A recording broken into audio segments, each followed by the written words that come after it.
Cool. I'm glad you're here because you're the one about the modular assets. Great. So, hello everyone. Welcome to the Q&A and critique number 24 in Arundel's Discord server. I'm Andreas Stevens, your host at the moment, and currently we have three topics that we're going to take a look at today. First topic we're going to take a look at is a nice and interesting, somewhat not safe for work piece of art by Shade Snoop here in the server. So here we have the piece. So age warning, and also we also have a showcase of the painterly oil-based effect that I have been working on for the past month or so. I finished my system. It is now working in Eevee with most of my target goals set up. So I'm going to quickly walk through the updates from last week using the preprocessor and the other shaders of the paint on the materials. Working 5 to 15 frames per second or so. And then I'm going to, probably before that, I'm going to work with JKR, who requested last week to explain how to make modular assets. So I have been working with this project for game assets, for example, which is a modular asset pack. And I've been also working with other modular asset packs for game assets for quite some time. This is actually my biggest client work, is typically this. So I will be explaining that while I work on the project Leaving Earth for my client, which is what the Painterly toolset is for. And I'm going to, by request of Yush, also work through the junkyard. And we're going to make a block out for the modular asset pack if we have time. And I'll explain those things. So you guys ready? You guys can open up the mic whenever you want. This is an open panel. And currently we're connected with Stev, JKR, Kuro, Post Productions, Shade Snoop, and Yush. So let's begin with Shade Snoop. So you ready? Yep. Shade Snoop, I wanted to ask you, first and foremost, what is the context of your art piece? Do you want to explain us a little bit about it? Yeah, so this wasn't like very much high effort, so I just found out about this site. So they had really high quality models to download. So I was just testing out what's the models and stuff. So I downloaded it, and it had it was rigged with an add-on that I had never used before. So just as an exercise, I thought I'd maybe try to make the model sit on the cube and pose it. And so once I had that, I thought maybe make a quick scene out of it. Very cool. I like the lighting that you have set up, it's quite nice. So this is your default cube setup, I suppose. Yeah, this is the default cube. All right, nice one. So, guys, what do you guys think? First impressions. Nice kit bash here, I suppose. Did you do the pose, or did you use another system for creating the pose? No, this was so I've never touched basically any rig before, so even the basic the ones we do in Blender. But this one was using some add-on, so this was my first time. I try not to look at any tutorial, maybe I was just wanting to figure it out on my own.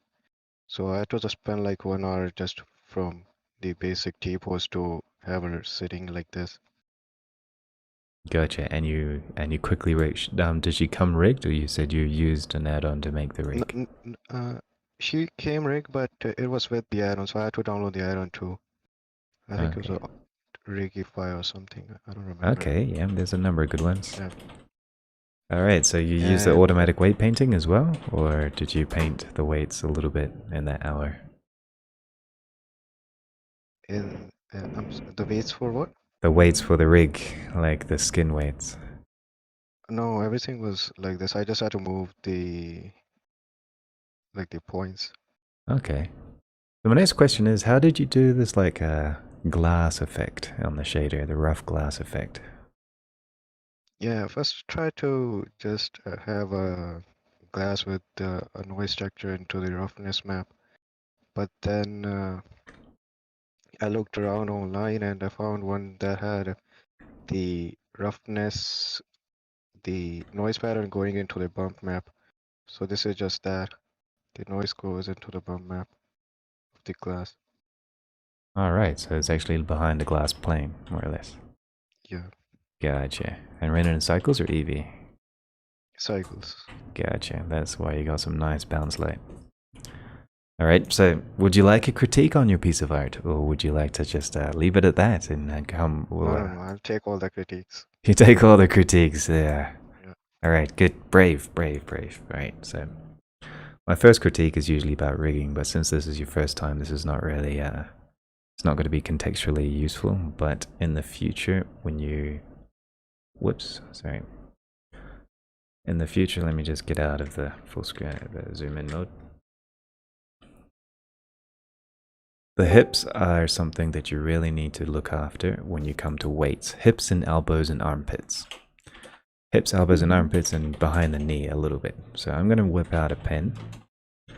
There we go. And notice that we have the hip here, and then it goes down like this, and then back up like that. This is because the skin weight has been collapsed. It's collapsing upon itself. So in the future, when you create your rigs, you need to make sure that your weight will smoothen out, and make sure that the way that your legs move up pushes up the body, or the weights up around the stomach, so that they bend correctly, so that you don't get this squashed in paper fold. So that's something you need to keep in mind. Like for example, right now you have the lower back pushing down into the leg. So you just need to like make the hip weights move up a bit further and smooth them out a little bit. And also use some hip bones. So for example, here there's a hip bone. So this could be like a weight preservation anchor, which you have another bone connected to the hip bone, which is down here, which is where you rotate, right? So you can use other bones as weight preservation to hold that particular area of the weight. But in this case, you probably need to use custom rigging or modify your auto-generated rig, which requires some effort. But in the future, it's something you need to learn. And also, Yeah, I mean, this area, when I was making it, I knew that this wasn't looking right, but I didn't know how to fix it. So I just yeah, kept it as it is. the quick fix is just shift your legs' weights up further, so that the seam is a little bit smaller and it preserves the leg a bit more. And then smooth out the hips a lot more. That's the quick fix. Another thing as well is like the hand pose. I'm not sure if she's holding her hair or if she's running her hand over her forehead or head. You may need to fix the pose of the hand so that the continuity doesn't feel so broken. So right now the continuity of your arm is kind of like the elbows are out this way, and the hand is kind of like goes off in a strange tangent when it should be going around and following the lead onto the head. So what you could do is you bring out your elbow a little bit and you straighten your hand out on top of the head a little bit so that it doesn't conflict so much with the pose. But I think the rest is really nice. The lighting, especially from the side here, it's a really cool study. I love it.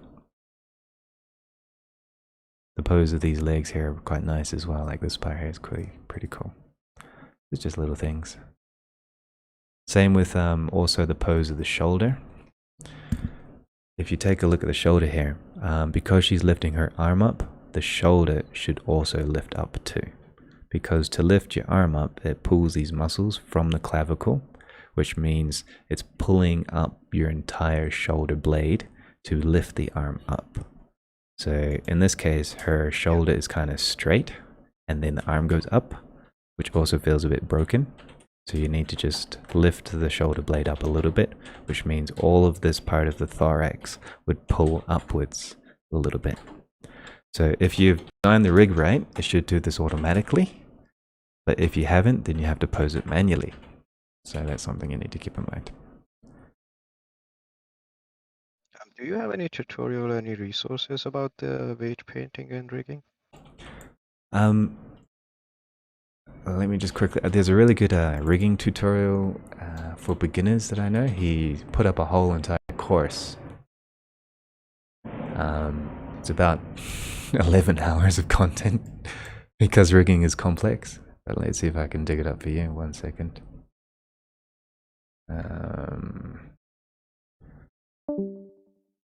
Oh dear. Layer Painter, Udemy. Maybe it's in V4 Artist. I'll put it somewhere. I linked back to him a while back. Here it is. So I'm going to link this into the chat so you guys can see it. And I highly recommend you just watch, go through his tutorials. He explains everything from scratch, pretty much. Hello, Haku. Oh, welcome. Jace, how you doing? Ah, good. Good. I'm loving that paint effect. I'm just seeing it develop over time, seeing like the weird wibbles you had at the start, and then when it started to break through the page, and just that canvas, it's just gorgeous. It is. Yep, it's all accumulation of effort, so it's coming on. So, I guess let's wrap up this critique. So, Shade Snoop, does this help you? I hope it does. Yes, it does. All right. So the next thing on the topic that we have is, I guess we guys, as since you're here, would you guys take a want to go through JKR? I guess it's up to you since you're here. Do you want to open up the mic? Would you like to take a look at modular assets for the environment before I do the Painterly, or should we do the Painterly effect before the modular assets? I do not care. Oops, your microphone's a bit crazy. Better? Yeah, that's better. I do not care which one will be shown first. Okay, well, let's be nice and quick with the Painterly, then I can use the modular assets a little bit. So I'll just save the scene and load up the Painterly. So here's the updates from last week. Was basically I was working on the pre-processing system, which is an Eevee and refraction material to create the Painterly. This wasn't finished last week, but I have now created the system to make it finished for this week. So now I'm just going to compile the shaders, which is going to take some time. A while, probably about 30 seconds or so. There we go, it's already starting. And I've also made some improvements to the material to kind of create that paint effect.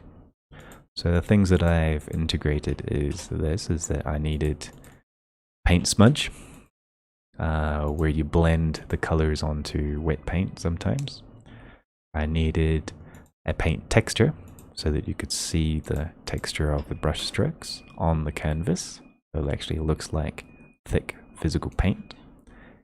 And I also needed to improve my specular highlights and the edges of my models to make them break up a bit more. And I also needed to improve my canvas generally. So here it is. I have this Batman character. And my frame rate is going to be quite low because it is kind of intense. This is really just for rendering preview purposes. It's not designed for animation playback. But basically now if I rotate the view, it's updating everything I want to see pretty much real time. Let's go to my main view and let me show you what's happening. So I can have, whoops, I need to turn off my rotation. There we go. So if you can see with my material, it's now got a specular driving and I've added the normals to the brushes. So everything's colored by vertex colors. So I can paint however I want. And now I have this normal textures onto the brush. This is to help the preprocessor understand what's supposed to be bumpy or not in the brush texture. So this is just the material. This is before preprocessing. I've also improved the shadows and improved the silhouette of the objects. and improve the way that when I zoom out, the way the texture fills in and fixes itself. So if you take a look at this particular blue object, here it is with the paint. I'm using like blending the paint over, and if I zoom in and zoom in more and zoom in more, it's filling in with more brush strokes as I go closer to the camera. So it was also, it kind of like, I still need to tune it, but the shadow, for example, this red object, if I rotate it, the shadow of the object or of the paint kind of pops out and makes it look like they're two different blobs of paint painting the shadow color of this particular object. And it's kind of the effect that I wanted, really. So now if we go into the processor, now take a look at the camera. Let me just turn on, I think performance can be increased if I turn this off. There we go. So geometry nodes is really what's slowing me down the most, crazily enough. So if I look at this plane in front of the camera, this is what I call the preprocessor, because it goes in front of the camera and is not after the camera. Since Blender doesn't give me render buffers, I have to kind of fake it by using RGB render buffers from Eevee. So if I look through this plane, I can see that there's like a bump texture happening, and there's like stuff going on in the world, right? So this is what the preprocessor is doing. So if I go into the camera view and I look in and I unhide, for example, the background. So I unhide the background and I freeze the camera and I zoom in a little bit and I take a look. Let's see what's happening. So the preprocessor is basically a literal canvas. So what the literal canvas does is it interprets what's behind it using an incoming refraction, and then does some interesting stuff inside the material to create the effect that I want, including creating normals from the paint, RGB, and blending the paint texture in and around each other based on geometry nodes to define focus. So for example, if you notice the brush strokes on Batman are a lot more defined than the brush strokes on the background. Though if I'm out of the camera, everything is sharp, yeah? So I needed this kind of like artistic art direction of what is sharp and has a lot more paint detail and which is more blurry around the paint detail. Make sense so far? Are you guys ready to take a look at the nodes? Oh, Alan Yat is here. Oh, so glad you can make it.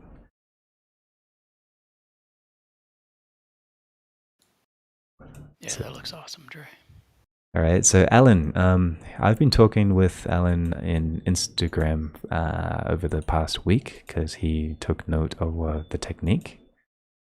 And since that you're now here, I wanted to ask you, how much have you missed? I am transmitting live and recording this for later. If you don't want to open up your mic, just let me know. But I would love to talk with you. This is a live panel, so welcome. Yeah. Can you hear me? Yeah, I can hear you perfectly fine. Awesome. Yeah, this is looking awesome already. It's crazy actually seeing like the techniques that you're using because it's so similar to like what I did, but just way more advanced. It looks awesome. Yeah. Well, thanks. I mean, you're a big inspiration. Like, you're one of the artists that I dug up to find, okay, so is this possible in Eevee? Or is this possible in Cycles? Or can this be done in Blender? You're one of them. So thank you for that. It's fun. I love mixed media. It's like my favorite thing to work with when you can mix things like digital artwork like this with traditional painting and stuff. And it's, I don't know, it's really neat. I agree, actually. It's extremely gratifying. Extremely gratifying. All right, so do you guys want to take, which node tree do you want to look at first? The geometry nodes, the material, or the preprocessor? Which one should we go first? Because those are the three basic elements.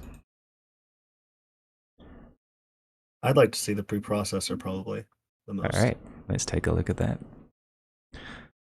So it's a little bit messy right now, but hopefully I can explain it as I organize it with the new stuff.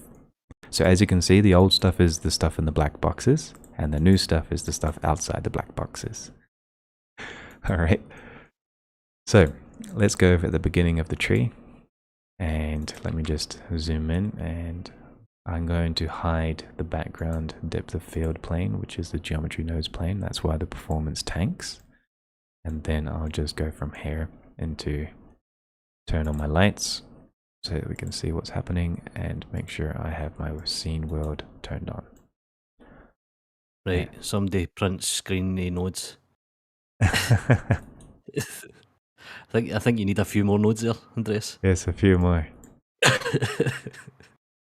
Right, so first things first, I have two aspects of the node UVs. I have the object UV, which is based on a world space null. This is just kind of like just a null at the center of the world, because I don't have access to world space in shader node, so I have to use an object. And then I use that, I also use a UV space on the actual plane. So I have these two spaces, and in these two spaces I have a scale based on the brush stroke scale, and I have two orientation of brushes. So the reason why I have two brushes of the same texture is that one of them is going to be vertical and the other one is going to be horizontal, even though this is not. Well, it depends. I mean, this is artistic direction now. So now I can like define it to be horizontal or vertical, however I want. But basically I blend two textures so that I can kind of have like a cross hatch of brushes multiplied onto each other. So I have one brush texture, which is this one here. If we take a closer look, this is what I created. So I used some CCO brush textures from the internet, and then I created a seamless texture of all of these materials, and I made it into kind of like this luminance concept to kind of like get this texture. So this could be anything. This could be any type of paint texture that I want. So I just wanted something scratchy like this out of oil based or something like that. Kind of long strokes or filled strokes, or kind of like these ridges and things. This is seamless as well. So this is my basis. It could be anything. With this basis, I kind of have the crosshatch set up. This crosshatch is basically designed to break up the texture brush in the depth of field. So I will probably make this less exaggerated or less broken up and just like kind of separate it by 20 degrees or something like that. So if I look at this, this is the texture depth of field. This is what I use to break up or add the texture onto the world space. And these textures, one of them is defined by the UV, or the UV space on the actual canvas. So it's fixed on the canvas. So if I rotate the world or rotate the camera, it sticks to the canvas. And then the other one is separated by the world space. So that means if I rotate the canvas and I look around, let's preview the material, yeah, so that you guys can see what's actually happening. Let's zoom in. As you can see, I have a texture on the canvas, and I have this other texture based on the world space, which is going to have some pretty funky effects. But when I rotate the camera around, that's kind of the effect that I want. It's not perfect, but it is subtle. It's a subtle effect. So world space with world space texture projected onto a UV space texture, which is the camera. Add that in so that it's more rough, and then from there I put this into my preprocessor. So I've created a node group, a preprocessing layer. This node group basically is a refraction node. If I zoom into it, I take the incoming geometry. JC shared this with me on Twitter and also personally. You take a refraction BSDF, you plug in the roughness into the thing here, and the incoming normals go into the refraction normal so that you get like what you see. And you put the IRR to 2 for some reason, not sure why. Then you use a shader to RGB from Eevee to create what you want. So in this case, I use a threshold system, This threshold basically uses a difference of the normal color from the background with the color of the BSDF, and it uses the difference with a greater than to kind of create a threshold, so that if I want, I can tell it to blur everything or only blur some things. And then I mix it together with that factor. So I have the original color layer of the image as the first layer, and then I have the refraction BSDF as the second layer, using this difference and greater than as a mixing value of my, which is my threshold. So that's the basic. This is the basic threshold, roughness factor, and the roughness texture onto the layer color. So it takes the layer color, which is coming from another refraction BSDF. So this is my base. That's basically a layer. So I have the first layer, which is these three nodes. This is the first layer. This is the basic pre-processing foundation. Is you have geometry incoming, refraction BSDF onto 2, and then with white going on to shader RGB, and this is the basis of your preprocessor. And then that's your first layer, which is going to be 100% clear. So if I just compile this, as you can see, in the world, everything is sharp and clean. You can see the background environment, whatever, but this is what the camera sees, right? This is behind the geometry, right? So in front of the geometry environment map, you can't see, but because this is a refraction, you can see the environment. So you have to use like a sphere or something to hide the background. So we got a lot of new people connecting. That's kind of nice. Hope you guys enjoy it. Oh, Snoop had to leave. He says he had to leave for work, but thanks very much for the critique. No problem, Shade. You appreciate a lot. And watching the painting effect come together has been great fun. I'm glad you like it too. Alright, so back to the preprocessor. I have 2 layers of preprocessors right now. And the first layer. So that's 3 preprocessing layers that I have working. The first layer is designed to be basically what I use to create the normal maps and the texture of the paint. So first things first, I just had a look at my, it's not very organized, but I use a layer from geometry nodes. So geometry nodes gives me raycasting. So what is raycasting? It's basically I can project geometry onto the plane to create a dynamic mask, because I don't have any raycasting from shaders, so I have to use geometry nodes to do that. So I use the definition of my raycasting right now is really small, because it's based on subdivisions and vertex colors. But I use raycasting from my geometry nodes to create a layer, and I use the layer of Batman as another layer, and I combine a layer together. So I could potentially have as many layers as I want, depending on performance, to create collections of what should be the hero and what should be the background and what should be whatever, and I can use different types of pre-processing. So I use that together, and I subtract this brush roughness from the vertex colors that I've projected, so that I can create kind of a roughness brush stroke system, or a breakup of the edges of these objects by using this alpha mask system that I showed you earlier. Is it clear so far what I'm doing, more or less, or am I just going super crazy right now, explaining it a little bit too quickly? I think it's clear, but I would love to see how you actually got that with the geometry nodes, the masking effect, because I could not ever get I couldn't get things to connect well when working with Eevee. I don't know what it was, but Eevee did not like attributes at all when I was working with it. Okay, well, let's segue to the geometry nodes tree before we continue with the material on the preprocessor, because one affects the other. So switch over to the geometry tree, and let's choose the plane. Let's select the plane and get rid of this. So I've got the plane selected, right?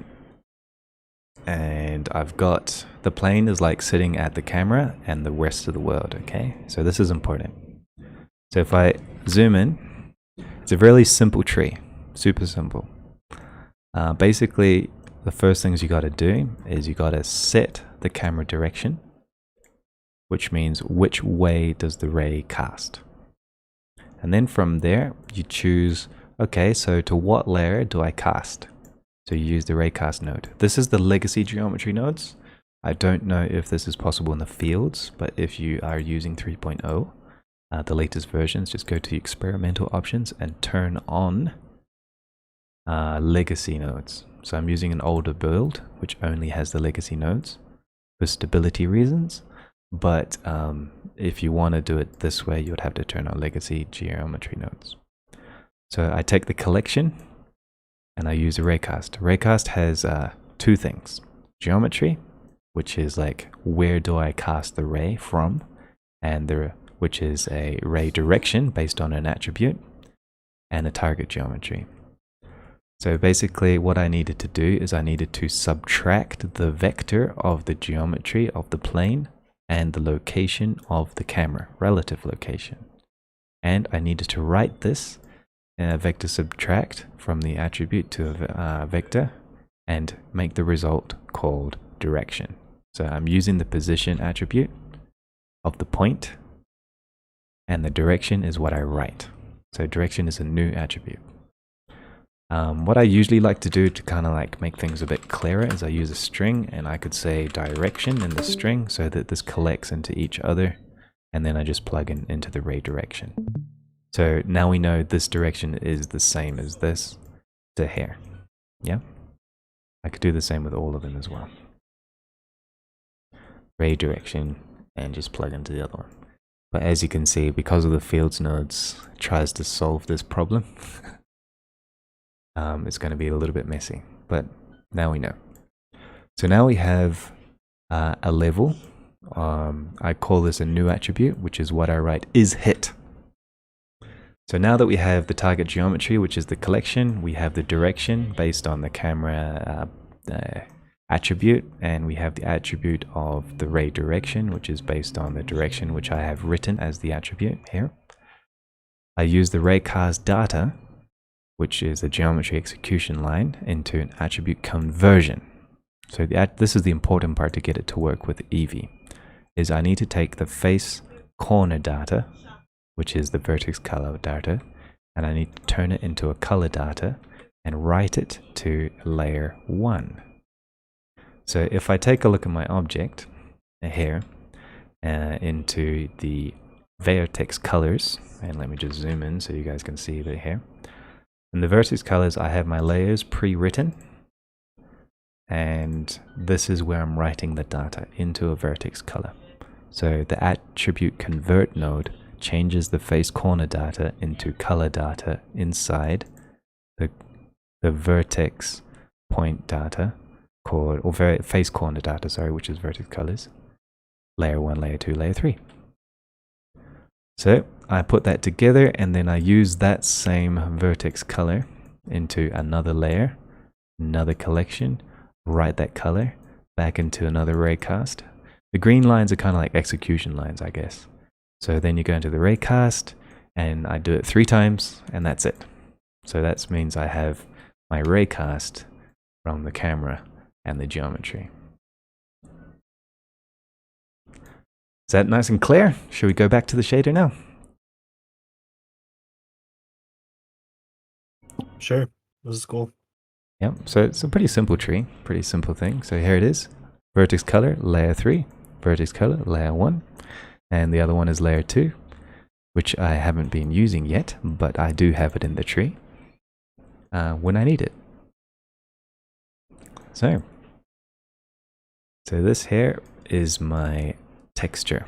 So I'm going to Control J it, and I'm going to call this depth of field texture. All right. So now that I have my depth of field texture, which I have mixed together, and we take a look at the material, we can see that everything that is not an object gets blurred away. And everything that is an object, so whatever's black, sorry, inside the layer of the Raycast, doesn't have that blurriness. If I unhide the background, So let's show my depth of field layer 2, and I unhide the background. As you can see, let's full screen it and zoom into the camera a little bit. If I zoom in, you can start to see that the refraction node is blurring the background based on my brush texture to kind of like simulate that my background is being blurred over, which is kind of cool, kind of nice. It's exactly what I wanted. And if you notice as well, I've also got a couple of paint splotches going on. But everything that's not an object inside the collection doesn't have that roughness, and everything that does have an object does have the roughness. And this kind of breaks up the edges of my objects based on the background, which is exactly what I wanted to do. Kind of like with that brush stroke system. It's a nice little detail, I suppose. So I can choose that, tune that as artistically as I want. Great. Next step. So quick summary. Before you continue talking, you're currently streaming twice in Discord. You might want to change that to preserve some bit of bandwidth. All right. I will stop sharing my screen, maybe, and just use the camera. Or is the screen sharper? I mean, the camera doesn't show the entire. Oh yeah, no, it's fixed. Yeah. Yeah, sorry. It's just to zoom in. Sorry, Andres. Your screen's definitely better than the camera. All right. So the camera goes. All right, so let's go into the next step. Hey, Jungle King. Oh, hey. Hello. So guys, Jungle King was also another great artist that I've been talking to about this effect. Jungle King, I am streaming live, so this is an open mic concept, but I'm happy you made it finally. Yeah. I have been walking through the material just recently, and I was about to recap, but I'm glad that you made it. So yeah, what do you tell me a little bit about yourself? I'm just an animation artist. That's it. We're in a studio. We're in a studio for 8 years, and then COVID hit and we closed down. So yeah. Oh, rough. Yeah, it's a bit heartbreaking, but it's all right now.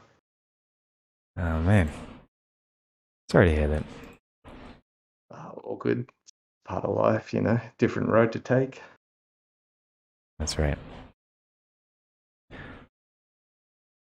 Okay, well, welcome to my pre-processing painterly effect that I've been walking through just recently. Oh, man, that Batman looks fantastic. Yep, he's my kind of like ground zero. So I was going to say that the edge breakup that you've been doing, man, is great. Like that stipple effect, the blur on the edges for the glow. It's really nice, man. It's very tidy. Yeah, that was the whole goal. So there are 3 key elements to make this as a recap. First thing is we have a very powerful Eevee material that uses coherent distance and also alpha clipped edges and with Fresnel and the brush strokes based on UV and their normals and specularity, which defines the majority of the effect. And then we have a pre-processing plane in front of the camera to kind of define the extra oomph of the paint to get that effect. And then we use geometry nodes to define the creative direction of what has sharp detail and what doesn't, using raycasting. So those are the 3 basic elements that I'm using to create the effect. So I just walked through the basic idea of the material, the updates that I've done, and now I'm walking through the preprocessor, which is this plane. So if I go into the camera view, the plane is what's creating the effects using the geometry nodes raycasting and textured world space to define what is sharp and what isn't. That's basically it, really. Yeah, that's awesome. So after that, let's go into full screen again. I have 1, 2, 3 grunge textures that I'm using and 2 musgrave textures. One is based on a generated UV, and the other one is based on the UV as well, which I have stretched out over the canvas. So basically, I'm using 3 textures or types of grunge to create a sense of, I guess let's compile it, paper grunge or paint grunge. This is a stylistic choice. This goes on top of other things. This is attached to the canvas, so this kind of gives me a window texture for some coherence. And I use this to drive color. So I have a red color, which is my color tinting of the whole entire paint palette that I'm using. And I have this orange color with another paint grunge effect that I'm using, Musgrave, and another paint splotchy effect. Jesus, Yes. mate. Tell me you've got a wife. I do. You're, That's all right. Good. Where is she? You better go give her a hug. Take her out to dinner. She's right here beside me, actually, nice and quiet. Andreas, Yes. your microphone's getting a lot of static noise in it. It's starting to rain. Is that rain? That is rain. It is dark and cloudy and stormy right now, so that's going to be something. Do you not have windows in your house? I do, but it's the patio noise. It's like plastic roofs. Wait a second. Is that rain or is that just yet another plane just Another plane. just hanging over your house? This is rain. Should I turn up the threshold, maybe? And you're already kind of clipping out at the Oh, I'm beginning. clipping. No, not really. So But if you everybody, turn so it everybody's, further up, it everybody would. loves his effect, but you're willing to moan at him that it's raining in South America. Yeah. Fuck his paint Okay. effect. Okay, all right. Alright. I'm not worried about the rain, mate. I'm worried whether you're going to get a divorce or not. I mean, the amount of time you must have spent on this. Oh, it's not too bad, actually. I mean, It's pretty good, man. It's a really, Also- it's done well. I'd have another question. yes. So you know about that tab on top that's labeled compositing? Yes. Why didn't you use that? I've heard that so much. Because the compositor doesn't render at real time. Yeah.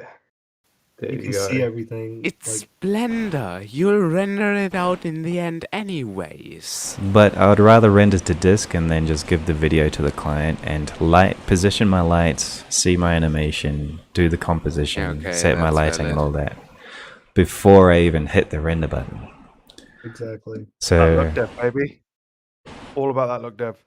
yeah, exactly. I designed the system, or I wanted to make this system because my goal was this: creative liberty, so that I didn't have to rely on writing to disk or waiting for the calculation to do compositing, so I could see the final effect. And I wanted it to be kind of like a hands-on painterly effect that feels like it's actually paint from the digital space without needing to paint everything by hand. So I always wanted to paint. I can't paint very well, and I don't want to get my hands dirty, so here's the system. So perfect opportunity. Not to insult you or anything, but that doesn't look like paint. That looks like black magic. All right. All right, so, okay, let's get on tracks. Hopefully you guys can hear me through the rain, because it's raining harder and may hail. You So get noise suppression For on? everyone. I have noise suppression on my Twitch stream, but not on Discord. See what it's like on Discord? Or is it going to kill your screen? All right, is that better? Ah, fucking 100 times better. Oh. Cheers. Oh yeah. Oh, wow. Oh, wow. That's All amazing. the noise is gone. Like, Wow. Oh, there's a God, subtle hint of it. Oh, great. Bless RTA. Jeez, man. Like, have you should, I don't know. And audio engineering. This is just a crisp thing from Discord, yeah. Alright, so let's move on to the normal. So now we have the colors. We have a grunge noise, 2 grunge noises, and color shading onto the textures of the materials, which is now compiling. It's going to take a while. We have the 2 grunge layers set up by UV so that if I zoom in a little bit, it kind of breaks up the color of how Batman looks on the actual paint. So it has like the subtle effect, which I can make stronger or bigger or less, or I can tint everything based on the paper and the way the paper interacts with the paint. So it's kind of like my grunge effect. 2 colors. It also I use the same grunge effects to create the way the paint blurs and everything. So as you can see, I have that spotty grunge effect on some of the edges of the paint along with the brush strokes. So that's little details, you know, like how would the paint work with the brushes and everything. I just wanted to get those little details in. And then from there I started thinking, okay, so this is very flat. I can see the normals from the world, but when I rotate the canvas in the 3D space, I will see nothing of the light reflecting on the paint. So one of the key goals that I wanted is that I wanted to animate lights and shadows on the canvas inside the animation to kind of add to the storytelling. So I needed normals. So I take another refraction BSDF, shade it to color, and I start changing the hue and saturation to create a black and white rendition of the world. And this kind of like in the dark shadows, the lights becomes a higher contrast, and in the lighter shadows it becomes also a high contrast. And I use this as kind of like a blobby paint height map or bump map. So I needed this so that the paint could be interactive with the canvas and have that bump map. So as you can see, in the dark shadows it goes bumpy, and in the light it also has a contrast or some contrast. This is using some math of like the clamps as masks, like less than or greater than as masks to get the shadow texture and the high texture. I have RGB and it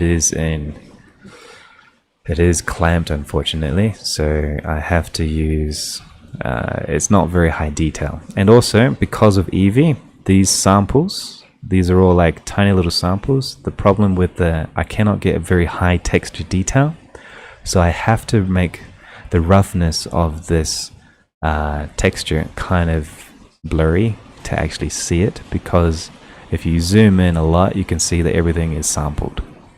You can't actually get the pixel raster RGB bump, and the bump requires raster to look good. So that was a workaround that I did, and this is combined with the mask of my canvas. So I use a mask.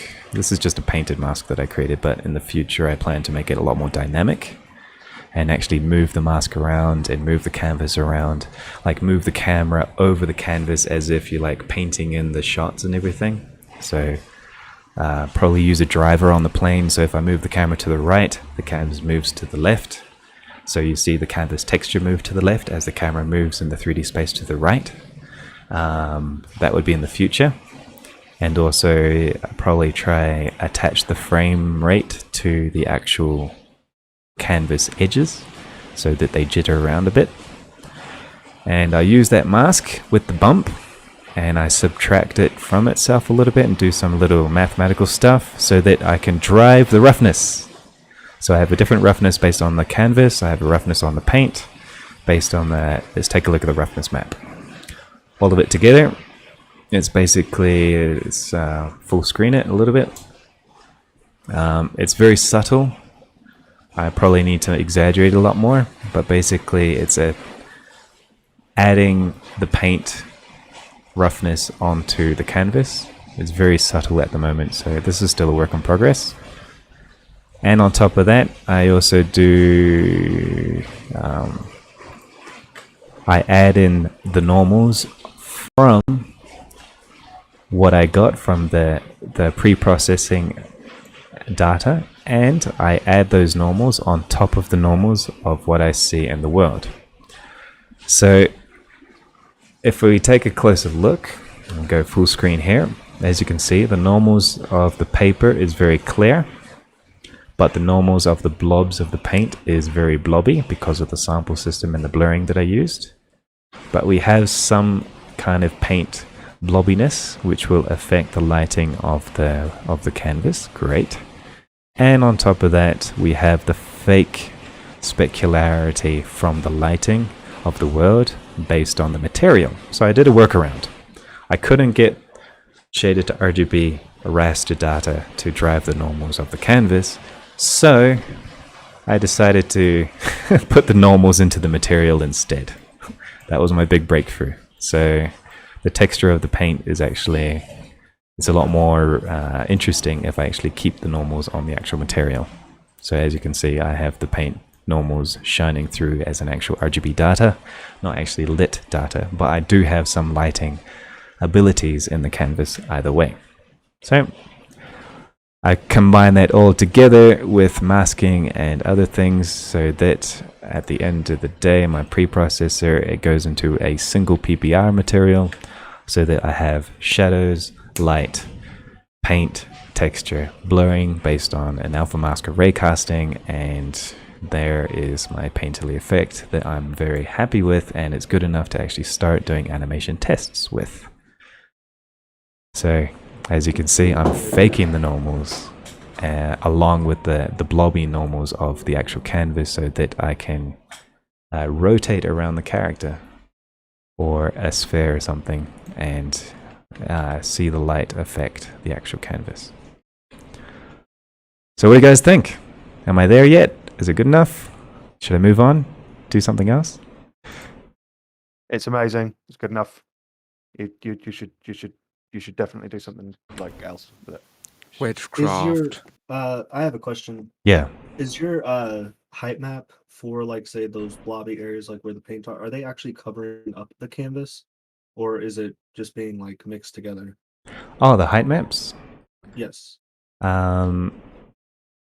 Which height map? The texture of the on the reflected plane itself.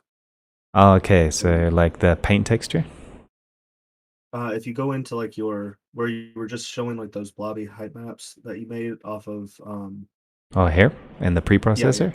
yes, in the preprocessor. Okay. So how are so like the canvas height maps, you got them going together. I was just looking at that, you were talking about it, but I missed Oh, where okay. you mixed them together. Oh, okay. So, okay, let me rebuild it because it's still a bit of a mess. Sorry about that. So, for example, this node is nothing. This node is nothing. This is all a big mess. This goes into my mask. So here we go. So back at the beginning, original image. This is my original image, incoming image, which is a refraction BSDF from the incoming geometry. I get two layers, which is my high layer and my low layer. And then I multiply, I take a minimum and a less than, and I multiply that onto itself with a certain power that I need, and this node is nothing. And then I mix them together so that I have my two black and whites, so the light color and the dark color, and the mask. This is my mask, greater than a certain level, which is this 2.30 threshold, which is kind of like the shadow termination. Goes into my brightness and contrast. It goes all the way into a multiply node, which is multiplied by the mask that I have. So that together, let's just take a quick look. Go back into here. Let it compile for a sec. So if I zoom out, the edges of the paint, the bump is only affecting the areas which are painted. The edges of the canvas is not. And then I put that together into the height of a bump. And then I use the height of the bump added onto the texture of an optimized normal map node, or just a normal map, which comes from the paint texture, the paint normal, which is this. So yeah, you're just adding them together. Yeah, I just added them in. Yeah, I could use a mix node, but I wanted to make. That was like the fanciest way for saying I just added them together.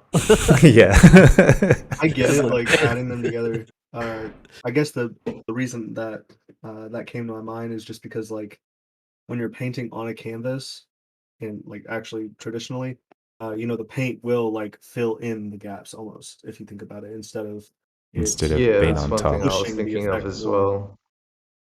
I think he does kind of have that happening though. Like when you look at the brush, the dry brush effect at the end, and then he's got that thicker layer of paint. You can see that build up happening. Okay. It would be interesting to push it a bit more, though. I know what you're saying. Yeah, I'm still I mean, obviously I need to tune it, but I have been trying like my references. Let's take a look, a I mean, closer you're look at my splitting references. hairs on that one, brother. For Do you know what I real. mean? Yeah. This is still insane. Don't feel like I'm No. criticizing it in any way. Yeah. I was just Yeah, curious. you're really splitting hairs on that. No, Yeah. fuck's sake, Andres. You need to get The yourself sorted out. I was gonna say Yeah. the thing that RC12, I think it's like default cube guy. What Yeah, he you're right. posted in my channel, where he cracked the silhouette problem. I think you saw it. He was using the geometry nodes and materials to break up the edges around I guess non-typical 3D objects like your Batman. You'll find that things that aren't square and circular or cylindrical that are more obscure in shape, like real-world objects, the breakup. If you just how did you do the breakup on the edges? Oh, that's fun. Well, it's a mixture of the two techniques, right? So I have the raycast driving the roughness, which kind of like, because of the low samples, kind of bleeds over the object. Yeah. If I like zoom into one of these objects here, which has a straight and curved edge, or this one here. Yeah. Now let's zoom to that. Whoop. Let's go back to the camera and lock the camera and zoom to that. There we go. So if I take a closer look at this object and hide that seam, there we go. The way I broke it up was I'm using Fresnel on the material with the mask, brush Yes, mask. you're going to bump into a huge problem there when you start animating it. Yeah, and that's something I need to like try figure out. Like, okay, so how big of a that node setup on my Discord that RC12 posted, that's the solution, man. That's going to be the solution for you. That's why I just threw it out to the wolves and just said, who can tackle this, because Blender can't do it. And I think they rewrote that node into geometry nodes because of that very particular problem. What exactly does it do? Like, Yeah. what you're talking about? So basically, it generates a ramp from the center of an object that's facing the camera. Oh, so kind of like a outline. It creates an outline. Yeah, ramp. it creates the outline, and that's what's gonna give you the power to break up the edges the most, because then you can just throw your noise map in there, or Voronoi or something like that. Yeah. I used like a really weird method with that, with like solidifying it basically multiple times and adding separate layers that all had different alpha masks on them. Yeah, And it works, yeah. but it gets It's heavy really quick. Yeah, Yeah, it's yeah, not. really heavy. Yeah, You can't expect Yeah. anything on animation very much. Yeah, so that's why I kind of opted to use a raycast and like kind of fake it. Like this edge here of this blue thing is still solid and sharp, but because I'm kind of like blurring the roughness over, or this yellow one, along with the broken Fresnel, it kind of hides it. But yes, I understand the problem. Yeah. The stipple effect, man. When you posted that and I saw it, I was just like, killing it now. That's great. You'll also be able to use that effect that RC12 posted for your vignette as well. Oh, that might be handy. Yeah, and then there's I'll have to dig it up for you.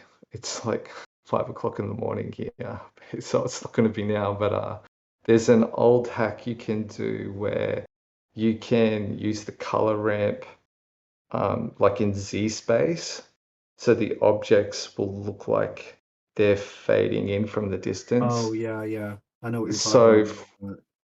yeah, so like basically when you pull out from your canvas, because your strokes are maintaining their same size, it'll look like painted they're in bleeding into the canvas, which will be like totally cool. with the distance. Yeah, yeah. It uses the normal map, and when there's a broken up edge on something, it exposes it kind of. If I'm thinking the same thing as you, it uses the It's Z more space. like a depth thing, but like Yeah, it uses the Z space and like creates lines almost. It's really interesting. If I'm thinking the same, because I remember seeing that a few years back.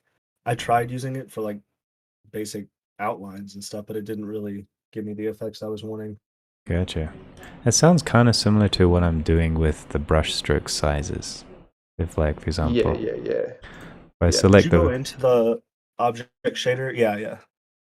right, so the object shaders, the updates that I've done from last week is basically I've improved a little bit on how I color the Terminator, and I've improved a little bit on how I design the mask on the the shadow edges on the transparency, and I added a specular as well. And basically I used the same shadow termination technique to create the bump on the actual material, which I've added back into the final material. So yeah, I added bump, I added specular, and I added a better edge mask. But basically my coherent distance is based on a texture. So if I zoom in, this is my other node tree for my coherent distance. It's a lot more organized. But my coherent distance uses another thing from JC. He's pretty good at what he does. Thanks for the tips again. Is you use the views at a depth and a logarithm, subtract, floor, power it by 2, divide by 2 to get a stepped. Well, the subtracting is not necessary. This is just to offset it. But you get this effect to drive the scale of your UVs or whatever you want on the distance from the camera. So you use 2 sets of materials to blend into each other with a factor. I used a ping pong to drive that, and I think in the last video I explained this a lot more in depth. But this is what I'm using to drive the scale of the brush strokes based on distance, which I could probably use for your brushing in, also the alpha or the mask or whatever. You use something similar. And I'm so glad I'm an animator. So, could I ask, like, if you're trying to get basically the same scale for each stroke, depending on where it is from the camera, why aren't you just using, like, say, the windowed view, and randomizing it to get like the same basic scale the whole way through, depending on if you're inside your camera at least? Because I needed coherent strokes. I needed them stuck on the object. Okay. Because the object's going to move and deform in 3D space, right? And its UVs is going to be defining the orientation of the stroke. Do you not have it, like, say, if there was like a separate frame of everything, will it all randomly change? No, that's the whole point. Oh, Coherent. you want it to stay the same.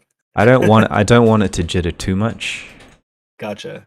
I have the camera jittering, just like if you look closely here, I'm moving the camera and you can see the canvas kind of like have this scratchiness, but the strokes on the actual objects are stuck on.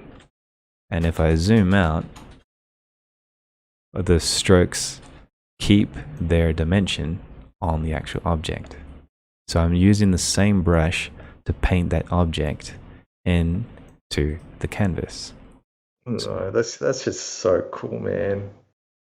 So I wanted to keep that coherence because I wanted the person not to get tired. This is a music video for 6 minutes. So I needed the view, that I have to produce by March. But I needed it to not tire the viewer too much. Whoops. So I needed some kind of like a brush coherence so that it's like you still see the jitter, but it's not going to be like that frame by frame jitter where every brush stroke is new in the 3D space, because that's extremely tiring. They're really heavy. Yeah, it does get heavy, but I guess the reason I think of that is just because, like, if say every individual frame was actually painted, you are obviously going to have a jittering effect. Just like that one movie, what was it called? That was all like oil painted. Yeah. I can't remember what it was, but where yeah, the guy plants all the trees.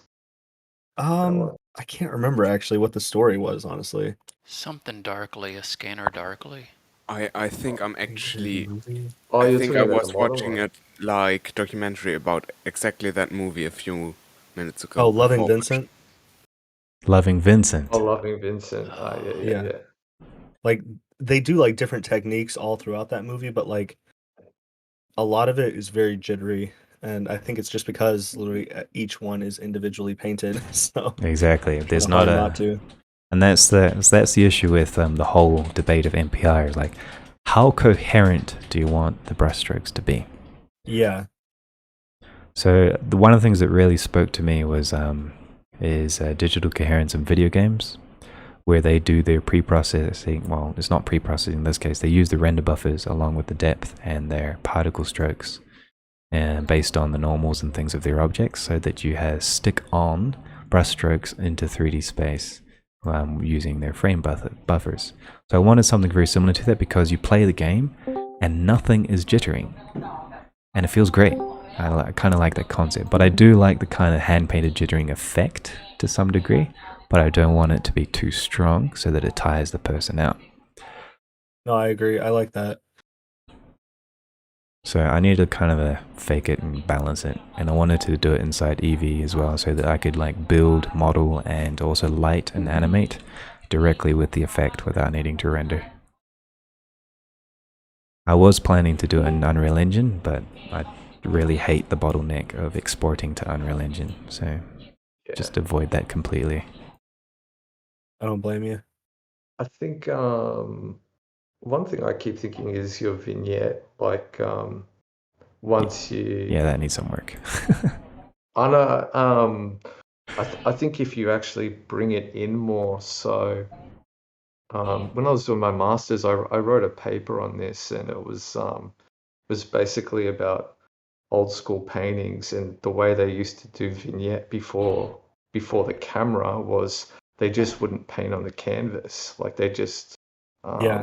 they watered down the oils like a lot. So if you go to the museum, a really experienced oil painter will use really thin paint on canvas, almost like I'll do a wash at the very beginning. That's yeah, what it's called. almost like a watercolor, and then they'll get a little bit thick in different places. I mean, that's the most interesting thing about what you've done here, because it's really touching on that old historical look as well. But the way they used to vignette before cameras is they just loosen up on the edges of the paintings, so you draw your focus in, and basically like there's the what is it like your light leaks as well. Like your light leak vignettes are going to draw brighter spots. So whenever the camera passes in front of a light, so that would be the opportunity to reveal the canvas and less of the painting. And it could make it much more. I mean, definitely be more experimental, but it could be like something to explore. Yes, I like that idea.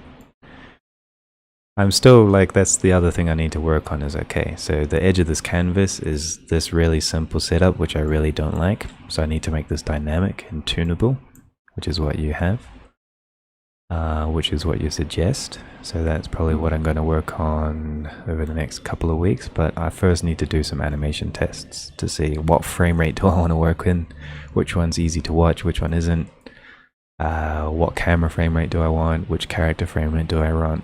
But I need to model some assets first. Actually, I was just thinking of Blender's rotoscoping tools. Could you repeat that? Blender's rotoscoping masking tools. They have that feather fade, but I don't want you to take this to the compositor. God no. So what you might be able to do is if you get a curve, and then you if you worked with two curve objects, and then on one was like a circle, and then you duplicated the circle in edit mode and then put it in the middle so it was smaller, so it created like a donut shape.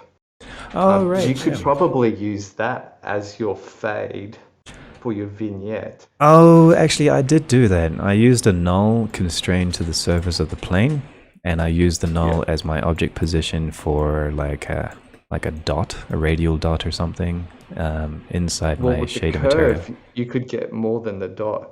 You could get. Could be anything. Yeah, you could get any shape you wanted, which would be really cool because then you could really, get those classical half D vignette looks that you see in paintings, or you could really control it. Huh, yeah, I'll have to think about that. But I think you would need two curves though, two curve systems. Have you ever tried using that system on a deformable shape? And if it keeps coherency? Yeah, because they're UVs. So if I like... Oh, okay, so it needs UVs. Yeah, yeah. I do have a technique for hiding UV seams, based on vertex colors in the material, but that's for another day. And I'll only probably hide the UV seams on the characters for the world of like whatever. Like, hopefully nobody notices. For example, this background texture there, you can see the seam right now. That I may have to hide that seam. So what? So the seams are pre-processed. The textures are pre-processed and they don't get generated on the fly. Then I kind of misread They can that. be. They're generated by distance. The scale of the UV is generated by distance. So I see. the orientation of the UV drives the brush stroke. Oh crap.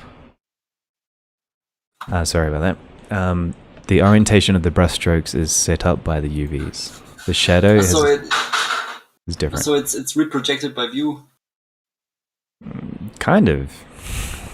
Oh. It's projected by UV. It's not really. It's scaled by the distance. The UV is scaled by the distance. So if I zoom in, you can see like there's more detail filling into the brush of the actual object. That's what's happening. Oh man, you've done such a good job.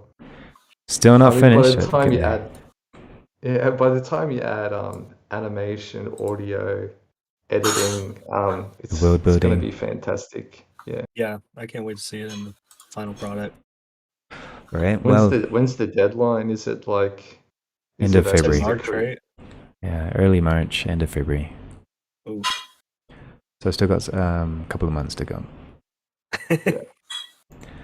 Would be cool if you found a way to blend those strokes into each other, like for example, on the wall plane from that room to the floor. That would be kind of cool. Yeah, I just need to make the blending of the edges of my raycast a little bit stronger.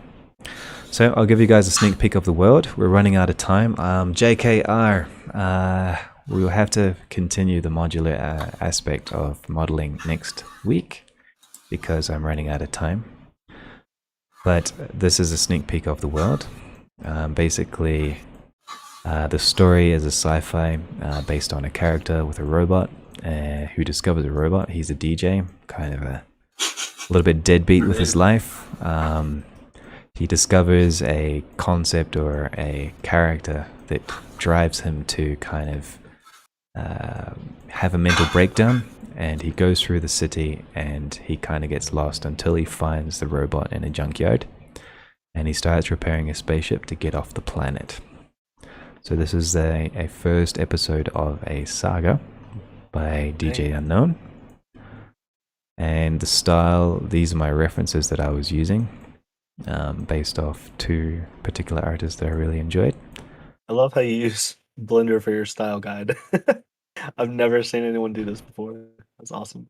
Yeah, so that anytime I want, I could just rotate out of the view and start modeling if I want. Yeah. And also, it's like PureRef, but you have a grease pencil. Exactly. Yeah. So I have, and also So I'm kind of like focusing on the modular aspects. So next week, I'm going to be preparing these modular assets for basically what I do with my work is that I plan my projects and I design kind of like bounding boxes of the shapes and designs that I need for the assets that I create. And I kind of like make a list or a map or elements of what I need. And I create a library of libraries, pretty much, of all the pieces that I need to create the actual world. And then I make what I need. Have you what's your contingency plan like if you have too many objects and it's eating up your graphics card? You're just gonna have to break it out into chunks like foreground, midground, background, and comp it together. It's not going to be as complex as these, and these are designed to run in real time. Yeah.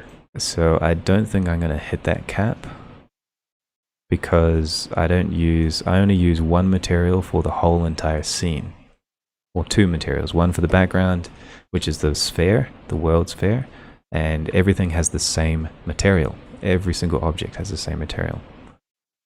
So if I have objects of 100,000, 500,000, 1 million polygons, and I have the world merged together, it should load into the graphics card perfectly fine. Since I'm not loading too many textures, just one material for everything, it should render okay. If I had so many PBR textures where each one was 4K and that started to load up my graphics card, then yeah, that's going to cause a problem. But Yeah. to paint a vehicle like this, it doesn't have to be high poly. In fact, because everything is so rough inside the paint, I could just use simple box modeling for everything almost, with like a simple bevel to get the Fresnel. And my poly count should be actually quite reasonable at the end of the day, because all the detail comes from the actual brushes and the lighting. Yeah.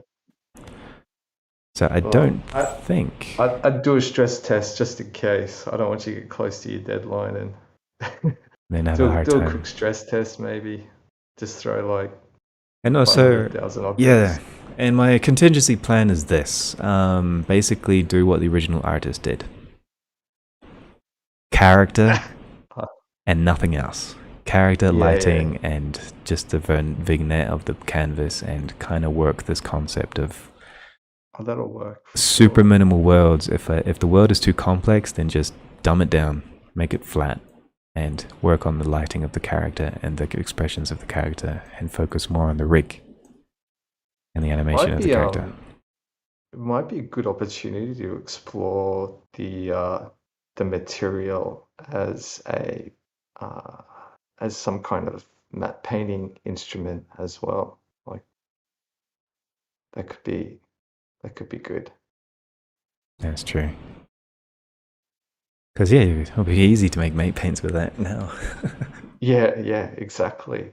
Like, and you'd just be literally drawing like basic shapes in the background. So, for example, this street panorama, I could recreate that in space and then just render that out as a panorama or a wide render, and then scroll along a flat plane. Yeah. With the character rendered over alpha or something like that. Wow, look at this. You sound like you've already thought about it. How does the mission work with yours? Being an Eevee, like, how do you make emissive objects stand out? I haven't programmed that into the material yet. That's the other question, is like, should I have metallics? Should I have emissives? I don't know yet. If you're gonna want a street like area like that, you probably will, but I don't know. It's gonna be interesting to see how that comes out. The one thing that I did test was using, for example, point lights. So, for example, let everything compile. So, for example, right now I have a sun lamp, right? A single sun lamp. So if I got rid of the sun lamp and the other lamp, how many lamps have I got? There we go. So I got no light, right? Environment map, nothing. Going to the camera view, it is black.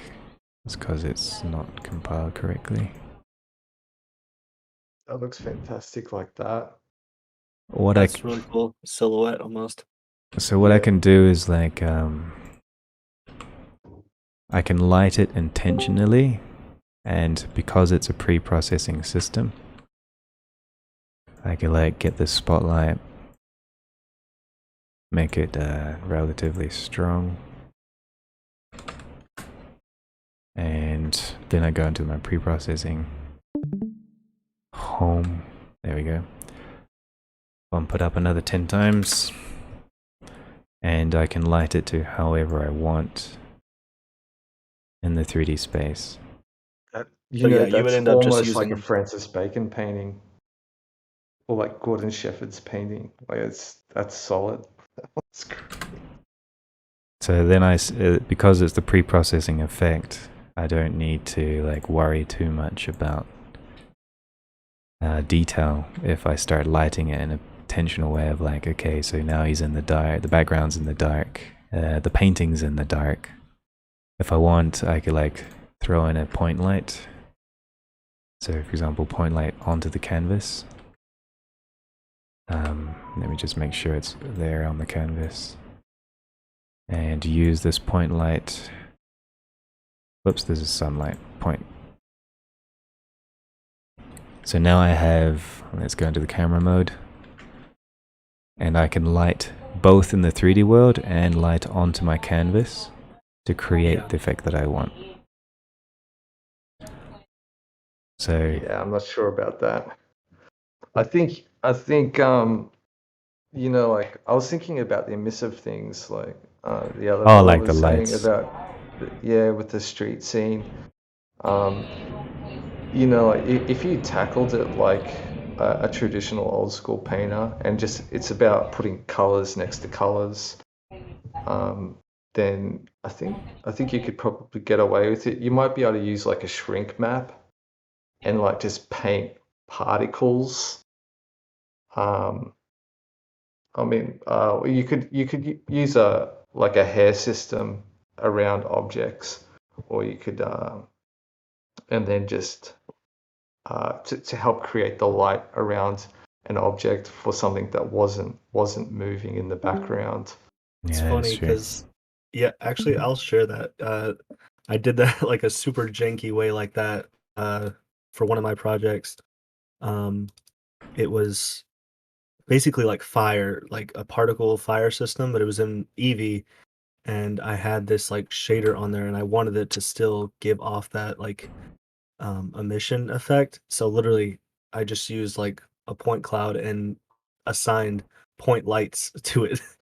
Took forever to load, but like it looked pretty cool in the end, and it was giving off the effects I was wanting.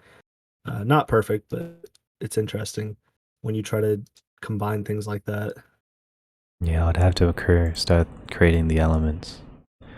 Because yeah, that's another thing that I need to think about is there's a lot of neon in the reference. A lot. I remember somebody saying that Eevee had a cap on 48. I think it was like 48 lights. It's 96 now, or 120. It's 96. That's not cool, man. No, it's not. No. So I probably need to make like a constant color version of this, or like a bleed off with geometry and paint based on this. I don't know, but I have to think about it. It could be something you also just tackle, Across. like exporting vertex data into your compositor, and then using the vertex data as a lighting system inside the comp. What are you going to comp it at all? Hopefully not. Did you try running denoising over that? No, I haven't. That's pretty painterly, like out Yeah, of the yeah. box painterly. On Like purpose, really they only use painterly. like one. But it may Just get rid of use some two of them. samples or something, Yep. and then composite another additional noise on top with overlay, for example. on top of your noisy render so that it gets even noisier, and then use the denoise compositor, denoise node without any plugs.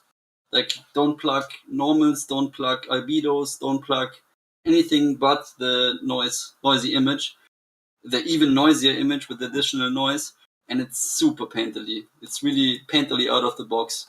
Can maybe share a screenshot of it, because I was showing it a friend of mine I have to try some it time out. ago. It's super easy and it's looking really convincing. Dude, wait, hook him up. Give him the details. wait, I can show you the result. I should have the result here in the chat. I'm just scrolling the chat. All right. I'm chatting quite often with this guy, so. Oh, and could since you're take a talking minute or Pags, two. yeah, don't worry. And also Pancakes, I like your new piece. But Thanks, man. I do need to go actually. I've gone over time.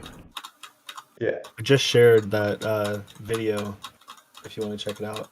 That was one of the NFTs that I sold, but it's super cool if you use like point Yeah, lights check it almost as a particle effect.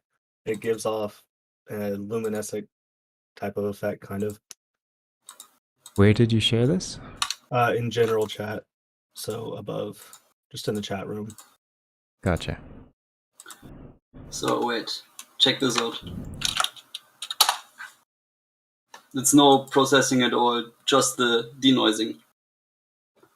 Oh, that's cool. Yeah, it's Yeah. looking like oil paint out of the box. Or like plasticine almost. Yeah, But it cycles. But I think you could actually Blend it in the compositor after. you could actually use Eevee and just throw some hyper strong noise with multiply on top of it over your give it a render, go. and then use the denoise on that. It should work. I think the phrase is there's a lot more juice to squeeze from this. Yeah, I mean, Yeah. yeah, the juice is massive. Massive quantities of juice without any squeezing. I mean, like if Right, you Andreas. do take it into comping, man, you're Thank you very much. yeah, it's going to be so much more you can do. You're I welcome, mean, Steph.